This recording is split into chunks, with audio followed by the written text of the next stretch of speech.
குழித்துறை தாமிரபரணி ஆற்றில் தண்ணீரில் அடித்துச் செல்லப்பட்ட சிறுவர்களை காப்பாற்றிய முதியவர் மாயம்.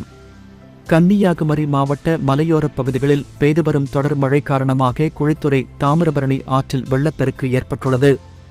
இதனால் குழித்துறை சப்பாத்து பாலத்தில் தண்ணீர் கரை புரண்டு ஓடுவதால் சப்பாத்தி பாலத்தில் போக்குவரத்திற்கும் பொதுமக்கள் நடந்து செல்வதற்கும் தடை விதிக்கப்பட்டுள்ளது. இதனால் அவ்வழி பூட்டப்பட்டுள்ளது. இந்த நிலையில் அதே பகுதியைச் சேர்ந்த 2 சிறுவர்கள் ஆபத்தை உணராமல் தடுப்புகளை கடந்து சப்பாத்து பாலம் வழியாக இன்று மதியம் நடந்து சென்று கொண்டிருந்தனர். அப்போது அந்த 2 சிறுவர்களும் திடீரென வெள்ளத்தில் அடித்துச் செல்லப்பட்டுள்ளனர். இதை பார்த்த அங்கு குளித்துக் கொண்டிருந்த முதியவர் ஒருவர் ஆற்றில் குதித்து தண்ணீரில் அடித்துச் செல்லப்பட்ட 2 சிறுவர்களையும் காப்பாற்றியுள்ளார்.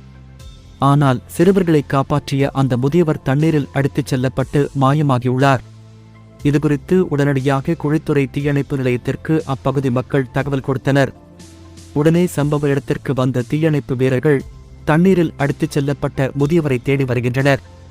தொடர்ந்து இதுகுறித்து மார்த்தாண்டம் போலீசார் விசாரணை நடத்தி வருகின்றனர்.